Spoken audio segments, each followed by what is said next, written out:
ఇక ఒంగోలులో ఎండల తీవ్రతతో విద్యుత్ డిమాండ్ రికార్డు స్థాయికి చేరిందని చెబుతున్నారు. ఇప్పటికే గ్రామీణ ప్రాంతాల్లో అనధికారిక కోతలు విధిస్తున్నట్లు టాక్ వినిపిస్తుంది. రాబోయే రోజుల్లో లోడ్ రిలీఫ్ పేరుతో అనధికారికంగా కోతలు విధిస్తే ముప్పు ఉందా? ఈ గ్రిడ్ ఒత్తిడి తట్టుకోవడానికి విద్యుత్ శాఖ ఎలాంటి ప్రత్యామ్నాయ చర్యలు చేపడుతుంది? రైట్, ఇదే అంశానికి సంబంధించి మరిన్ని అప్డేట్స్ మా ప్రతినిధి కాంతారావు లైవ్ ద్వారా అందిస్తారు. చెప్పండి కాంతారావు. ఏదైతే ప్రకాశం జిల్లాకు సంబంధించి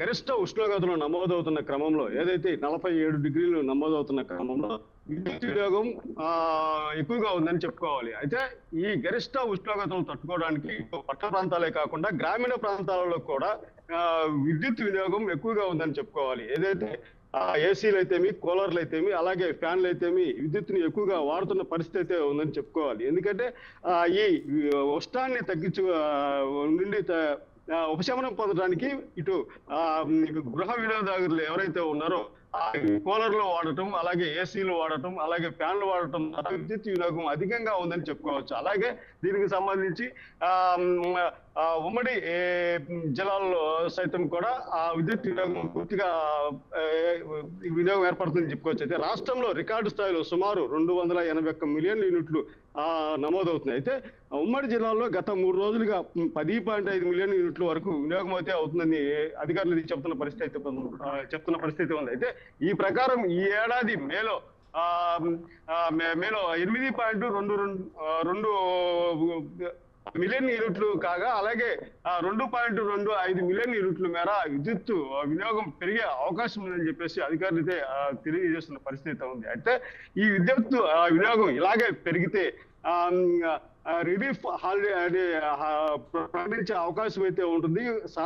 సాధారణ కోతలు అయితే విధించే అవకాశం అయితే ఉంటుందని చెప్పేసి అధికారులు అయితే అనుకున్న పరిస్థితి ఉంది. అయితే దీనికి సంబంధించి ఇటు విద్యుత్ శాఖ మంత్రి కూడా దీని మీద సమీక్ష చేయడం అయితే జరిగింది. అయితే విద్యుత్ శాఖ మంత్రి చెప్తున్న ప్రకారం అయితే రాష్ట్రంలో ఎలాంటి విద్యుత్ కోతలు అయితే విధించడం లేదు, కానీ కొన్ని విపత్తుల కారణంగా విద్యుత్ కోతలు అయితే నిర్వహించడం అయితే జరుగుతుందని చెప్తున్నారు. అయితే ఈ ఏదైతే ఈ వేడి తాకిడికి అకాల వర్షాలు రావటము, అలాగే కొన్ని చోట్ల విద్యుత్ వినియోగం ఎక్కువగా ఉండటం ద్వారా ఏదైతే ఉందో దీని ద్వారా ఆ విద్యుత్ వినియోగం అయితే పెరుగుతుందని చెప్తున్నారు. అలాగే కోతలకు కూడా సంబంధించి అక్కడక్కడ వర్షాలు పడటము, ఆ వర్షాలు దాటికి చెట్లు విరిగిపడటము, అలాగే వాటి ద్వారా కరెంటు స్తంభాలు ఏదైతే విరిగిపడటం ద్వారా అక్కడ విద్యుత్ సమస్య ఏర్పడుతుంది. ఆ సమస్య వల్ల విద్యుత్ కోతలు అయితే విధిస్తున్నాం అని చెప్పేసి విద్యుత్ శాఖ మంత్రి అయితే తెలుస్తున్న పరిస్థితి ఉంది. అలాగే ఇటీవల సత్తెనపల్లికి సంబంధించి అక్కడ విద్యుత్ సమస్యలు తలెత్తడంతో అక్కడ ఉన్న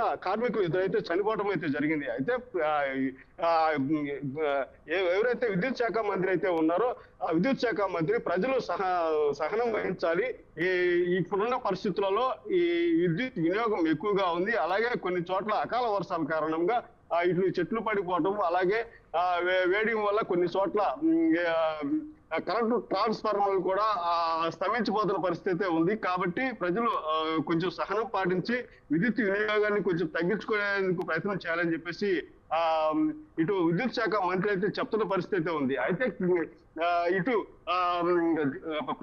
ఏదైతే ఆంధ్రప్రదేశ్ కు సంబంధించి 35 సబ్ డివిజన్లు అయితే ఏర్పాటు అయితే జరుగుతుంది. అయితే త్వరలో వీటికి కూడా ఈ విద్యుత్ సంబంధించిన డివిజన్ త్వరలో అక్టోబర్ ప్రారంభిస్తాము, ఎలాంటి విద్యుత్ కోతలు అయితే లేకుండా చేస్తామని చెప్పేసి ఇటు మంత్రి చెప్తున్న పరిస్థితి ఉంది. అలాగే సోలార్ కు సంబంధించి కొన్ని చోట్ల ప్రకాశం జిల్లాకు సంబంధించి కొన్ని ఏరియాలో ఇప్పటికే సోలార్ ప్రాజెక్టులు ఏర్పాటు చేసి కొన్ని గ్రామీణ ప్రాంతాల్లో విద్యుత్ కోతలు లేకుండా చేస్తున్న పరిస్థితి ఉందని చెప్పి అయితే విద్యుత్ శాఖ మంత్రి చెబుతున్న పరిస్థితి ఉంది. అయితే దీనికి సంబంధించి అనేక చోట్ల ఇటీవల కాలంలో విద్యుత్ శాఖ మంత్రి సబ్ డివిజన్లు ఏదైతే ఉన్నాయో సబ్ స్టేషన్లు కూడా ఏర్పాటు చేయడం అయితే జరిగింది. అయితే ఈ సబ్ స్టేషన్లకు సంబంధించి ఇటీవల ఇటు మార్కాపురం కానీ, అలాగే ఇటు ప్రకాశం జిల్లాలో కానీ, అలాగే కందుకూరు అటు సంబంధించిన కొన్ని చోట్ల ఇప్పటికే ఒక 15 సబ్ స్టేషన్ అయితే ఏర్పాటు చేసిన పరిస్థితి అయితే ఉంది. అలాగే కొత్తగా ఇంకా సబ్ స్టేషన్లు రానున్నాయి.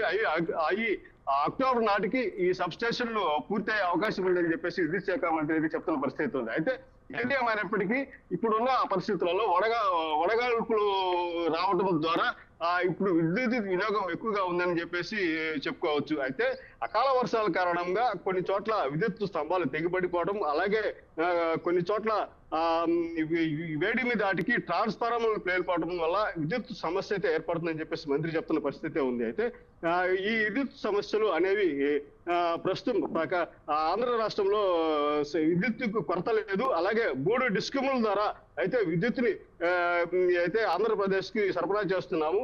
రాబోయే కాలంలో కూడా విద్యుత్ సమస్యలు అనేది ఉండవు. అయితే ఈ సాంకేతిక కారణాల వల్లే విద్యుత్ సమస్య ఏర్పడుతుంది. అందువల్ల అనాధికారిక కోతలైతే విడుస్తున్నామని చెప్పేసి ఇటు మంత్రి చెప్తున్న పరిస్థితి అయితే ఉంది. Kavya. Thank you Kantharao, thank you for the updates.